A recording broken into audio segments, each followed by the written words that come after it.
네, 1차 시 영상이 좀 끊어졌습니다. 우리 여섯 번째 PPT, 네, 여섯 번째 PPT의 그 7쪽 성운학과 음절 구조에 대한 인식을 얘기하다가 이제 좀 끊어졌는데 8쪽으로 넘어가면 이제 그 성운학의 그 이분법적 음절 구조에 대한 인식을 3분법으로 발달시켰다. 그래서 사실은 이제 굉장히 발달된 성운학에 근거를 했지만 훈민정음이라고 하는 것이 이제 새로운 음절 이론을 만들었다는 얘기니까 여러분들이 보면 되고요. 그다음에 그쪽에서도 초중종성이라는 용어는 성문학의 용어가 아니라 훈민정음 해례에서 이제 세종이 만들어낸 용어라는 거 읽어보면 될 것 같습니다. 그 다음에 음절자가 나왔습니다. 우리가 음절과 음절자는 다르다고 했죠. 그래서 이제 소위 반절표라고 해서 기억을 하도록 하고요. 네, 이거는 용어는 기억을 해야 되지만 그 11쪽에 있는 것 역시 가지수를 외운다든지 그럴 필요는 없습니다. 그러나 이런 정도 모든 음절자의 총수가 10,000개 정도 넘는다. 정말 한글로 만든 훈민정음 글자, 즉 한글로 만들어낼 수 있는 글자의 개수가 이렇게 많구나 라는 정말 훌륭한 문자다라는 것을 기억해 주는 것만으로도 충분히 중요하지 않을까 싶습니다. 그 다음에 이제 12쪽에도 그러한 여러 가지 그 속성에 대해서 질문을 하고 있죠. 숫자 외우느라 고민할 필요는 없고, 선생님이 지난 차시에서도 말했지만 음절과 음절자의 차이, 그러니까 당연히 발화의 기본 단위인 음절의 가지수와 또 글자인 음절자의 가지수는 차이가 난다는 정도는 기억을 하고 있어야겠지요. 그리고 그런 측면에서 음절의 그 복잡성 때문에 일본과 같은 음절 문자가 아닌 발달된 음소 문자를 만들게 되었다라는 것을 기억을 하면 됩니다. 네, 다음 페이지로 가도록 하겠습니다. 음절 연결 제약. 네, 이것은 음소 배열 제약과 거의 같은 개념이죠. 그래서 음소가 연결될 때 다 연결될 수 없으니까 이런 제약, constraint가 있다라는 걸 기억하면 되고요. 그 다음에 이제 다른 얘기로 또 넘어가게 됩니다. 이제 지금까지 했던 얘기는 순수음운론과 관련되는, 그래서 순수음운론의 음소 목록을 확인하기 위한 좋은 음성학적인 개념들을 함께 아울러 살펴봤다면, 이제 우리는 형태음운론적인, 조금 전에 그 음절 연결 제약이 나왔잖아요. 음소들이 그냥 각각 목록으로만 존재하는 것이 아니라 음소들이 연결돼서 형태소를 만들고 단어를 만들어서 의사소통을 해야 되잖아요. 그래서 드디어 여기서는 순수 음운론을 넘어서는 그런 개념들이 나오게 됩니다. 그러기에 해서 이제 음소와 형태소를 구별을 하게 되죠. 여러분들 형태소는 다 잘 알 테고, 다음 페이지. 그래서 우리가 그 기표와 기의, 그래서 의미 단위인 형태소를 설명할 때 소시르가 제안했던 시니피앙 시니피에 너무 잘 아는 그런 개념을 한번 제시해 봤습니다.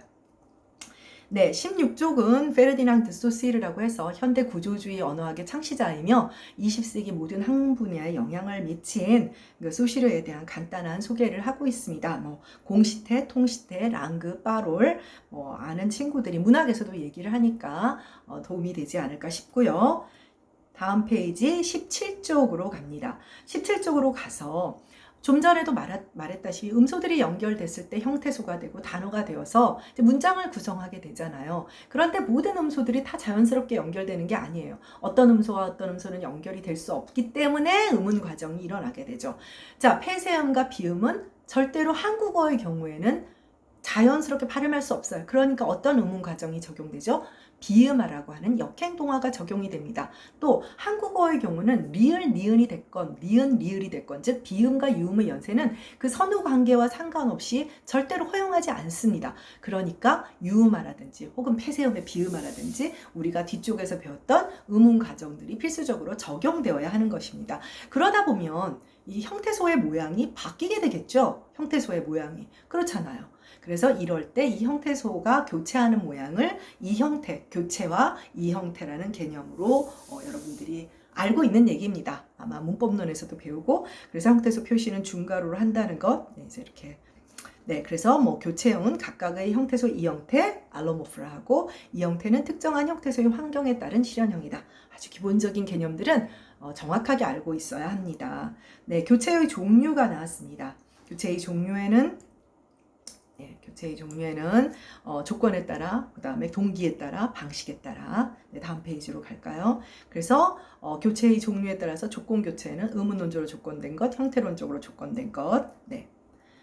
또 그 다음에 무조건 교체의 경우도 이제 소개를 하고 있죠. 무조건적인 교체는 활용론적인 조건에 따른 그런 자유변이 형태를 보인다. 그런 용어를 기억해 두도록 하고요. 21쪽에 가면 이제 자동적 교체, 음소 배열 제약을 어기지 않기 위한 교체. 다음 페이지 비자동적 교체는 음소 배열 제약과 무관하게 일어나는 교체. 그러니까 예를 들면 앞서 설명해서 자동적 교체, 비음화가 일어나는 것은 국어의 경우에 절대로 폐쇄음과 비음이 연결될 수 없는 음소 배열 제약이 있어요. 그걸 어기니까 적용되는 교체이지만 예를 들면 주격조사 이가의 교체는 굳이 연결해서 발음하는데 지장이 없잖아요. 그런데 이렇게 나타나는 주격조사 이가의 이 형태 교체는 비자동적 교체다. 이렇게 설명을 하게 됩니다. 네, 다음 페이지, 그 다음 규칙적 교체.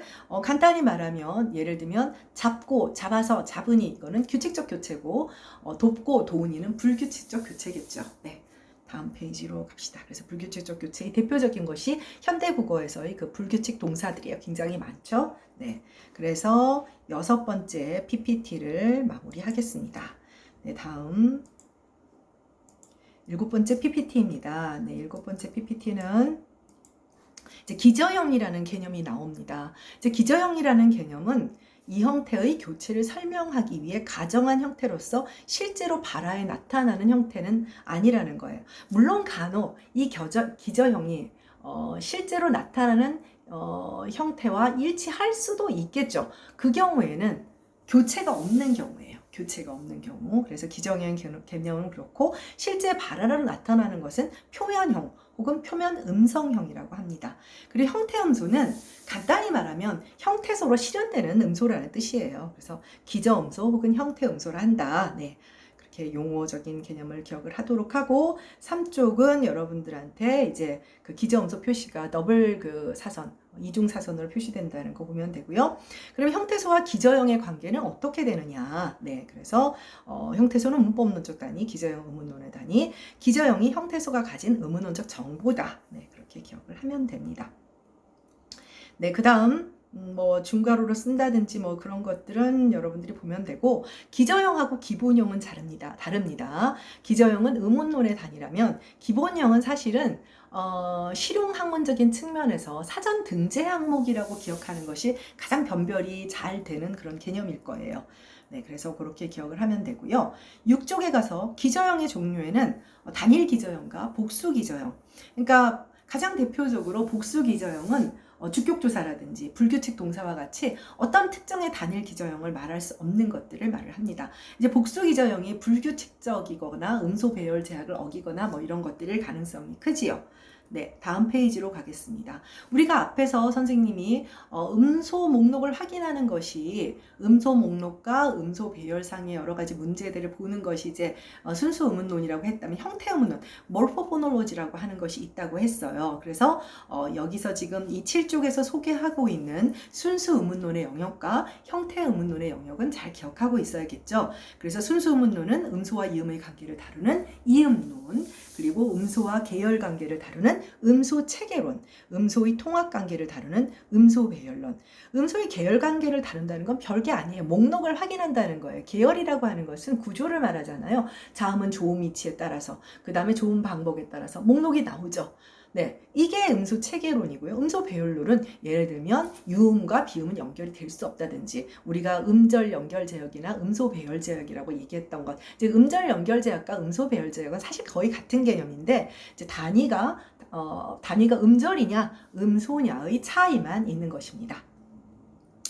반면 형태의문론은 결과적으로는 이 음문이라고 하는 것도, 음소라고 하는 것도, 음소와 뭐 운소가 됐던 의사소통을 하기 위한 것이죠. 의사소통을 하는 것은 뭐예요? 의미를 전달하고 전달받기 위한 거예요. 그렇기 때문에 의미 단위와 연결될 수밖에 없고 그게 바로 형태소죠. 의미를 가진 최소의 단위인 형태소잖아요. 그러다 보니까 각 형태소가 모여서 의문론적 단어, 우린 교차어기 때문에 어절이 됩니다. 체언 어간에 고경어미인 조사가 연결되거나 아니면 활용어간 즉 용언어간의 활용어미가 연결되는 활용형. 결과적으로 그런 어절들을 형성하는 과정을 다루는 단어의문론이 있고요.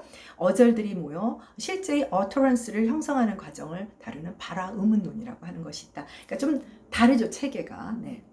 상대적으로 순수의문론에는 의미가 배제됩니다.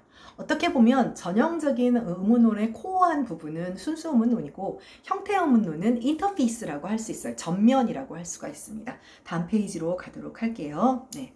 그래서 그거는 이제 그 각각의 어떤 우리가 발화에 이르는 영역의 그 단계를 여러분들이 보면 되고요.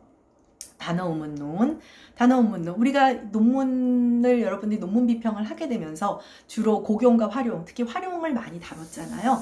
공시 의문론은 기본적으로 복합어라든지 파생어에서 나타나는 의문 현상들은 통시적인 결과라고 보는 경향이 많아요. 그래서 주로 공시 의문론에서는 공시 의문론의 단어 의문론에서 다루는 영역은 디클레이션이나 컨주게이션. 물론 워드 포메이션이 있기는 하지만 상대적으로 방금도 말했지만 통시적인 결과일 가능성이 많아요. 예를 들면 자 분합이죠.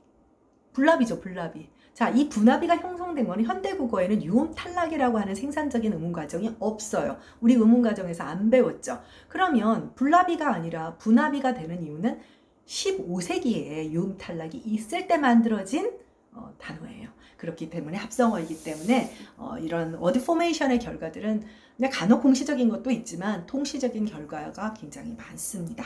네, 고경 이건 여러분들이 알아두도록 하고요. 용어들은 네, 활용 네, 이것도 여러분들이 다 알지 않을까 싶고 여러분들이 이제 소위 용어할 때 자음으로 시작하는 어미, 모음으로 시작하는 어미에서 모음으로 시작하는 어미는 아어개, 모음 조화에 따라서 의개 어미가 되죠. 특히 여러분들 논문 비평을 하면서 또 마지막 13번째 PPT에서 배웠겠지만 주로 어떤 제휴구조화가 일어나는 활용형의 단위는 아홉의 어미가 결합되는 경우다라는 것을 배웠습니다. 네, 그 이유는 아홉의 활용어미가 연결되는 활용형이 가장 빨리 습득되고 그 다음에 사용 빈도수도 많기 때문입니다. 네, 13번째 PPT에 그런 거 배웠었어요. 여러분들이 또 논문 비평하면서 다 읽었을 겁니다. 다음 페이지에 네, 변칙어가 이제 불규칙 용어는 복수기저용 보도록 하고요. 그 다음에 발화의문론. 네, 그래서 구어를 대상으로 하기 때문에 발화의 단위는 이제 브레스 그룹 기식군이라고 하는 것이 있다. 네, 지금 선생님의 기식군은 엄청나게 길어요. 그죠?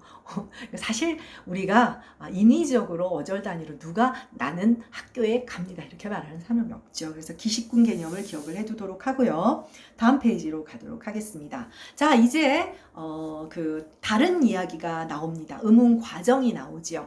우리가 앞에서 어떤 그 음소 배열론의 배열 제약을 지키기 위해서 음절 구조 제약을 지키기 위해서 여러 가지 음운 과정이 적용된다. 조정 작용을 하는 거예요.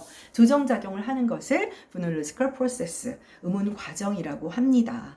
그래서 형태소나 단어에서 규칙적으로 발음이 달라지는 것을 이제 음운 현상, 음운 현상을 과정으로 이해해서 좀 전문적으로 좀 유식하게 얘기하자는 거예요. 그래서 음운 과정이라 한다. 그래서 공시적인 음운 과정은 음운 변동, 통시적인 음운 과정은 음운 변화. 다음 페이지. 네, 그건 여러분들이 읽어보도록 하고요. 음운 과정의 유형은 이렇게 5가지가 있습니다. 이거는 아주 정해진 것이고요. 이 5가지 유형은 공시적인 것도 통시적인 것도 모두 해당합니다. 대치, 탈락, 첨가, 축약, 도치가 있고요. 대부분의 그 음운 과정은 대치입니다. 한 음소가 다른 음소로 바뀌는 거죠. 이제 그 빈도수에 따라 그 다음 탈락, 첨가, 축약, 도치예요. 현대국어에서 도치는 보이지 않습니다. 대치에는 한 음소가 다른 음소로 바뀌는 대치의 대부분을 차지하고 있는 것이 동화입니다. assimilation이에요. 동화인데 그런데 대부분이라고 선생님이 얘기를 했죠. 그럼 뭔가요? 동화가 아닌 대치도 있습니다. 현대국어에서 동화가 아닌 대치의 대표적인 것이 평폐세음화와 경마입니다. 다음 페이지로 가겠습니다. 네, 그래서 이 대치 각자 이거는 보도록 하고요. 음운 과정은 여러분도 알다시피 보면 다 이해가 되는 또 선생님이 PPT에서 논란이 없는 쉬운 예들만 다 제시를 했어요. 그렇게 쉽지 않은 논란이 있는 것들도 많습니다만은, 네, 동화와 이화의 차이. 동화는 상대적으로 양이 많고 빈도가 많기 때문에 시스테마틱, 체계적인 반면에 이화는 굉장히 산발적이고 특별한 경우에만 나타나기 때문에, 이화는 보통 의미의 불투명성이 생길 때, 의미가 동음이어가 동화로 인해서 동음이어가 너무 많이 생기면 의미가 헷갈리죠. 그것을 이제 그 semantic opaque라고 해요. 그러니까 이제 그 불투명해지면 그것을 좀 더 투명하게 만들기 위해서 transparent, 전문 그 의문론의 용어예요. opaque, transparent, 투명하게 만들기 위해서 이화가 나타나게 됩니다. 그리고 뭐 동화주, 피동화음 이런 용어는 알아야만 의문 과정이 이해가 되니까. 네, 그다음 동화의 유형, 뭐 완전 동화, 뭐 직접 동화, 이거는 뭐 당연히 알고 있겠죠. 중고등학교도 나오니까. 그다음에 자음 동화와 모음 동화. 그래서 자음에 의한, 그러니까 동화주와 피동화 음화의 관계라든지 이런 거에 따라서 구별하게 되는 겁니다. 네, 그래서 7번째 PPT는 끝났고요. 우리 8번째 PPT는 중간고사 기간 겸 질문 기간이어서 8번째 PPT는 없고, 네, 10번째 PPT로 가도록 하겠습니다. 네. 아니죠. 9번째 PPT죠. 네. 네, 선생님이 빨리 하고자 하는 마음에. 네, 이제 9번째 PPT입니다. 그래서 이제 음원 과정들이 나와요. 오히려 아마 여러분들이 쉽게 잘 기억할 수 있는 것들이 빨랑빨랑 넘어갈 텐데, 평폐세음화, 우리가 학교 문법에서 중화 혹은 말음 법칙, 뭐 끝소리 규칙이라고 배웠던 것들입니다. 네, 그런데 이제 평폐세음화는 이제 이렇게 기억을 하도록 하고, 그다음 비음화. 비음화는 우리가 흔히 알고 있는, 우리가 비음화라고 하는 것은 이제 학교 문법에서도 배우는 것은 폐세음의 비음화고요. 유음의 비음화도 있습니다. 폐세음의 비음화는 모르는 사람이 없을 것이고, 그래서 5페이지, 네, 이런 거. 네, 이제 5페이지 다시. 5페이지에 있는 것이 이제 폐세음의 이제 비음화를 보여주는 예들이고요. 그 다음에 6페이지가 이제 유음의 비음화입니다. 유음의 비음화는 사실은 이제 학교 문법에서는 구체적으로 오히려 설명을 안 해요. 그냥 의문론적 동기를 설명하기가 조금 복잡해서 그렇습니다. 그 다음에 7쪽으로 가면 이제 독특한 외래어의 경우에 나타나는 그런 어떤 그 비음화의 경우를 소개하고 있죠. 그 다음에 유음화입니다. 아까도 말했지만 유음화는 리을의 앞뒤에서 니은, 그러니까 앞에 오건 뒤에 오건 허용을 하지 않습니다. 그래서 왜 우리 거울 영상 규칙이라는 거 이제 변별적 자질하고 음운 규칙 기술을 할 때 배웠었잖아요. 그러니까 유음화는 리을의 앞에 오거나 뒤에 오거나 다 교체를 해야 되기 때문에 거울 영상 규칙이다, 뭐 이렇게 얘기하는 경우도 있지요.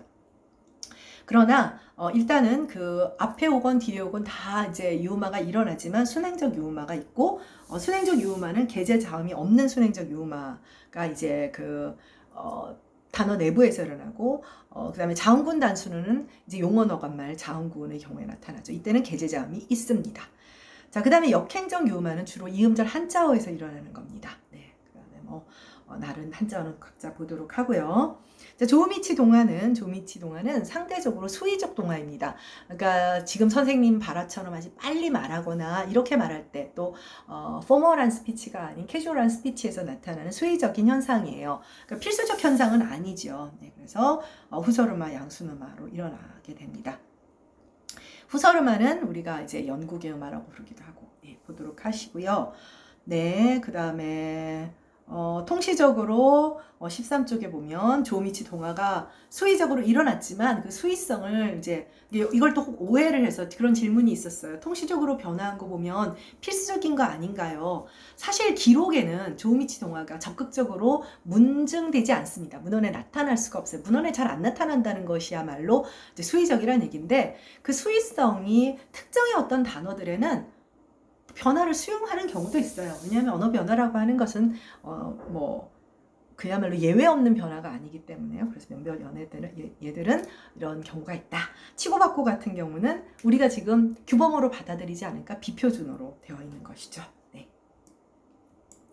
네, 다음 페이지로 가면 경음화입니다. 경음화는 종류가 굉장히 많아요. 종류가 많아서 이 중에 자동적 경음화는 폐쇄형대에서의 경음화밖에 없습니다. 즉 음소 배열 제약, 즉 음소 배열상의 설명을 할 수 있는 건 얘밖에 없는 것이죠. 자동적 교체는 얘밖에 없고 나머지 애들은 경음화가 일어나지 않고 유성음화가 일어나야 할 환경이 많은데 그래서 이 아이들은 비자동적 경음화라고 불리고 이제 우리가 실제로 다 언어 습득의 과정에서 자연스럽게 발화하게는 되었지만 예외적으로 기억하고 외워야 할 부분들이 좀 있는 그런 음운 과정이라고 할 수가 있습니다. 네, 그래서 뭐 그 자동적인 교체인 폐쇄임대 경음화 15쪽에 있고요. 네, 그 다음에 이거 뭐 경음화가 적용되는 하나의 규칙만 음운 과정만 적용되지 않는 것들이 있잖아요. 그래서 장근 단수나와 함께 일어나는 그 과정을 보여줬고, 그 다음에 17쪽에서는 용언 어간말 비음 뒤에서의 경음화, 비자동적 경음화의 경우죠. 원래는 유성음화가 일어나는 것이 맞는데 그런 음운 과정을 보여주고 있고요. 다음 페이지는 관형 사용 뒤에서의 뭐 할 것, 여러분들 잘 아는 것들이고, 또 다음 페이지도 역시 읽어보면, 그런데 이제 브레스 그룹이 길어지거나 그럴 때는 경음화가 적용되지 않는다는 거. 그 다음 이제 20페이지, 네, 하나의 단위로 되는 경우지 읽어보면 다 아는 것들입니다. 자, 그 다음에 사이시옷에 의한 경음화 역시 뭐 정말 복잡하죠. 네, 넘어가도록 하고요. 자, 경음화가 실현되는 합성어와 경음화가 실현되지 않는 파생어의 경우에 이제 특히 특히 요런 애들만 감, 그 다음에 갑, 거리, 국, 길, 그 외에는 기본적으로 경음화가 실현되지 않는 것을 원칙으로 한다. 지난번 수업 시간에서도 강조해서 설명을 했었죠. 네, 그 다음 요 밑에는 여러분들이 각자 보도록 하고, 사이시옷이 개입되는 경우는 너무 예외적인 것들이 많고, 개입이 안 된다 하더라도 어떤 개인에 따라서는 개입시키기도 하고 해서 사실 굉장히 불규칙합니다. 네, 그래서 한번 보도록 하고, 한자어의 경우에는 여러분들도 아다시피 그 24쪽에 곡간, 새빵 이렇게 찻상, 찻잔 이거를 제외하고는 사이시옷을 쓰지 않는 것을 원칙으로 했다는 거 다 알고 있지 않을까 싶어요. 음운 과정은 사실 얘만 보면 이해할 수 있으니까 빨리 넘어가도록 하겠습니다. 네. 그 다음에 이번에는 10번째 PPT입니다. 10번째 PPT에서는 나머지 음운 과정을 살펴보도록 하겠습니다. 히읗 탈락. 네, 히읗 탈락도 이제 두 가지 유형이 있죠. 용언말, 어간말의 히읗 탈락과 음절 초성의 히읗 탈락. 용언, 어간말의 히읗 탈락은 필수적이고 음절 초성의 히읗 탈락은 수의적입니다. 그래서 세 번째 페이지에 보면 용언 어간말에서 필수적 히읗 탈락이 일어나는 예들을 보여주고 있고요. 네 번째 페이지에서는 수의적으로 탈락하는 경우를 보고 있습니다. 네, 그 다음 선생님도 빨리 말을 하려고 하니까 혀가 꼬입니다.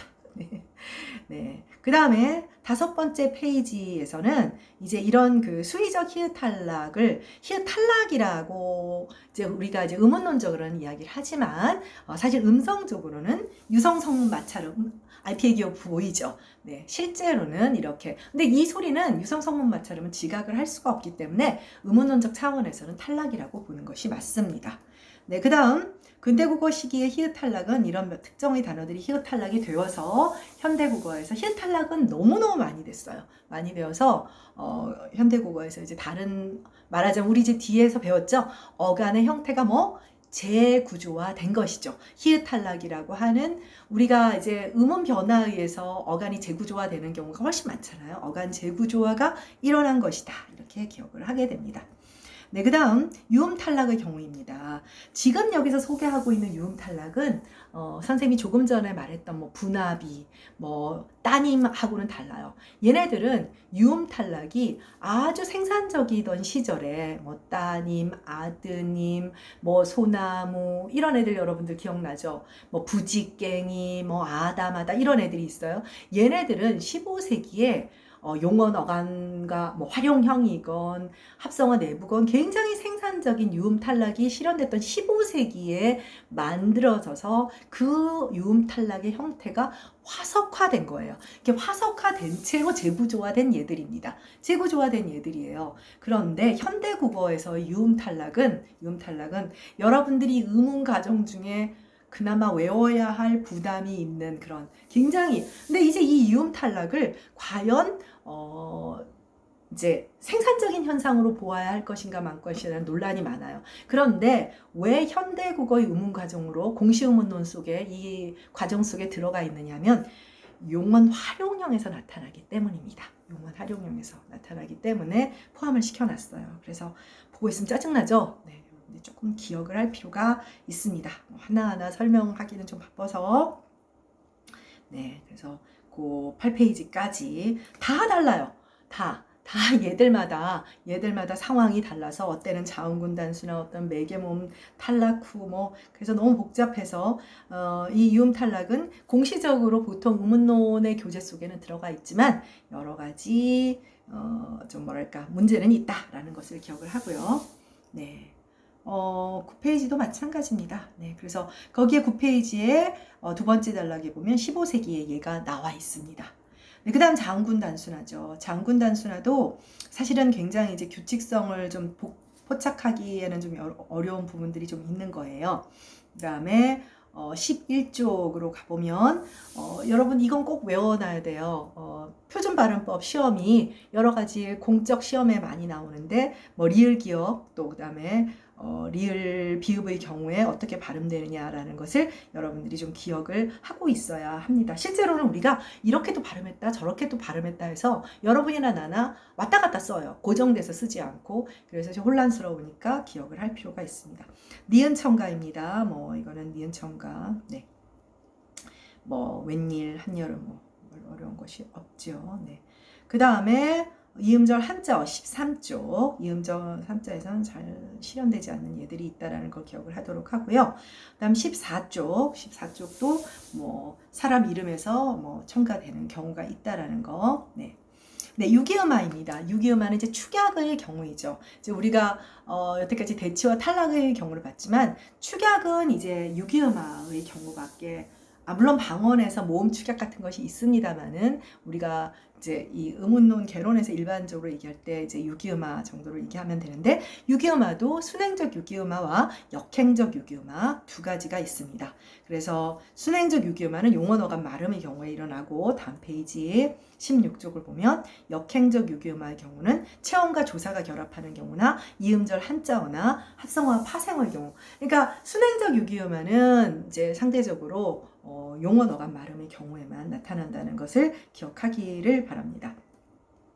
다음 페이지의 경우에는 이제 방언의 특성에서 아예 유기음화가 실현되지 않고 히읗이 탈락하는 방언의 특성을 가지고 있는 경우를 이야기하고 있고요.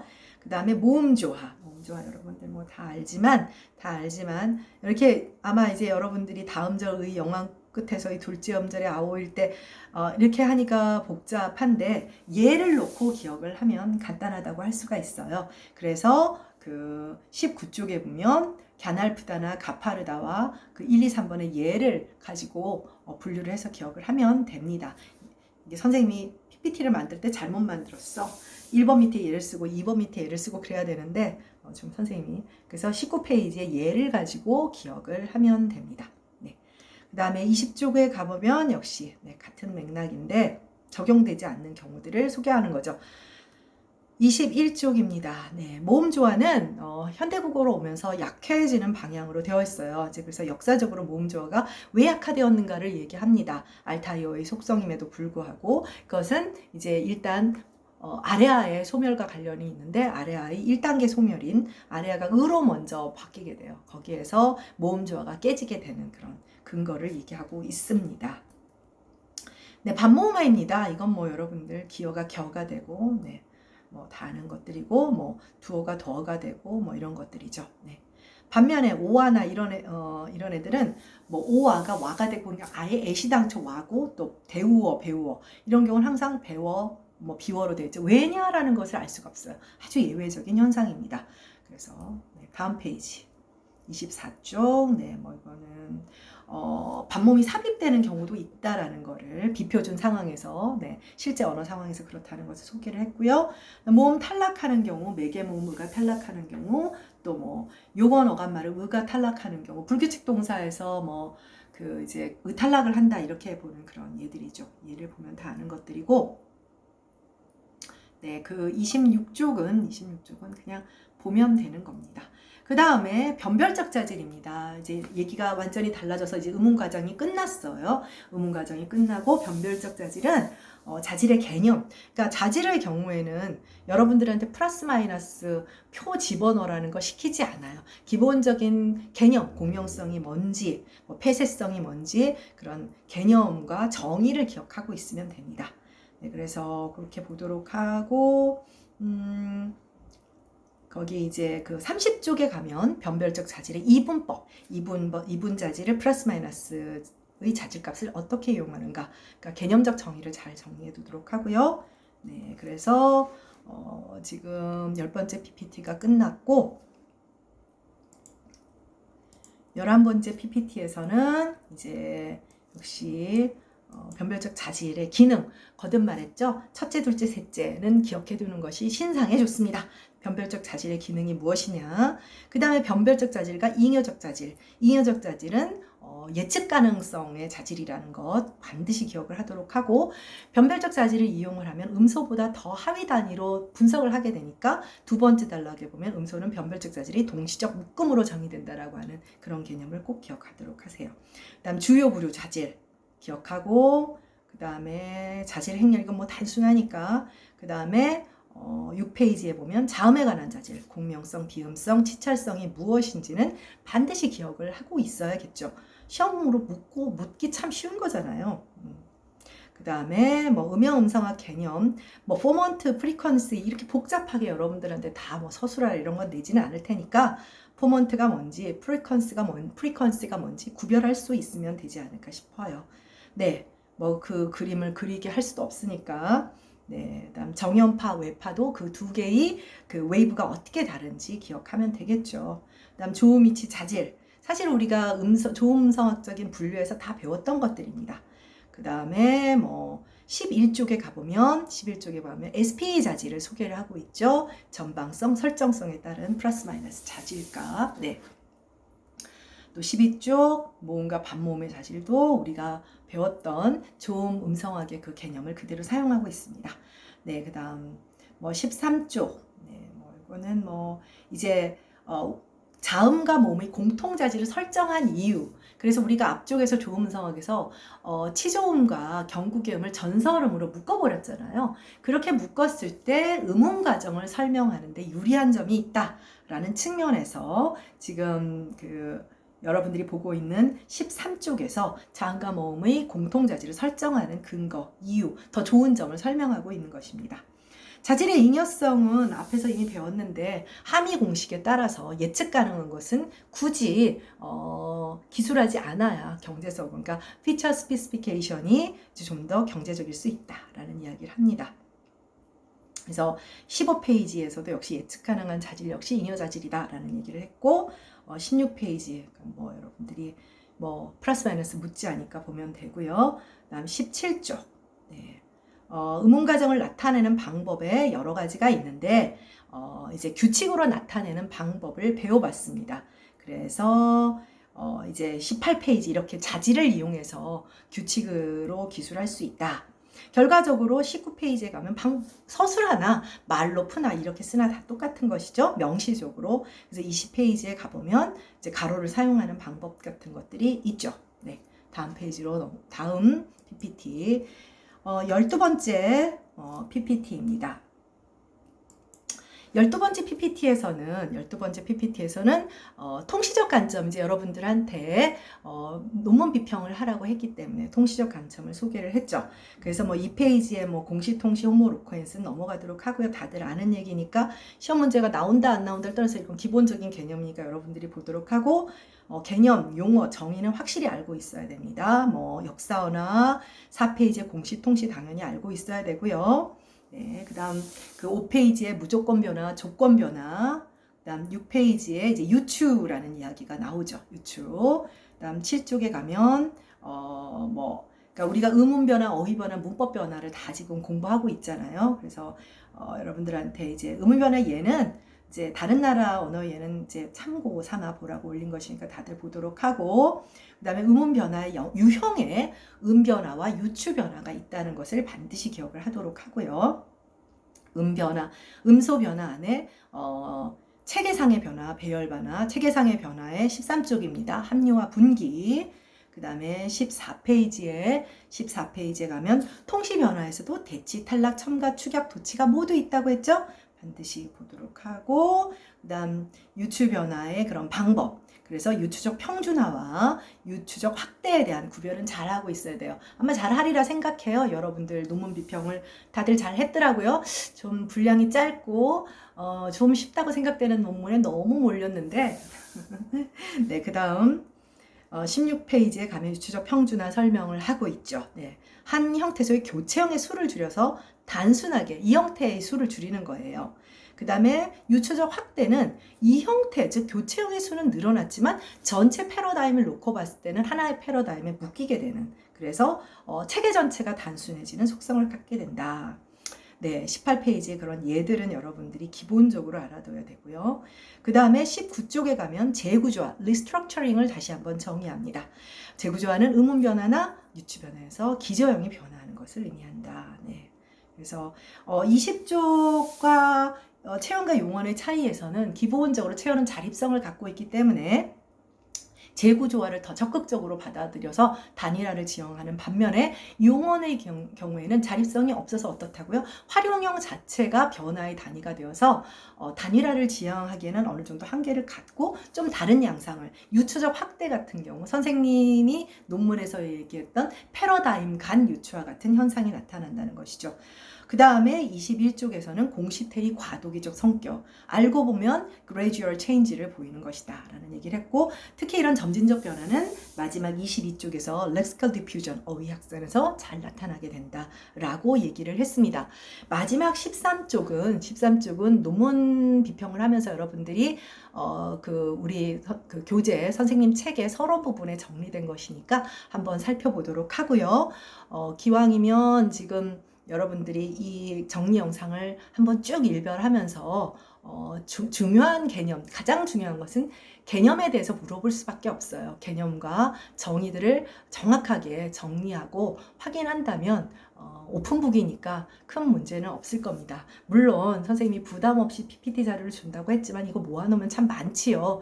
그러니까 일단 전체 영상을, 이 복습 영상을 확인하면서 중요한 것이 무엇인지 그래서 좋은 결과가 있기를 바랍니다. 수고했습니다. 또 공지를 다시 올릴 테니까, 시험 관련 공지를 올릴 테니까 공지를 꼭 이 클래스 공지를 확인하도록 하기 바랍니다. 수고했습니다.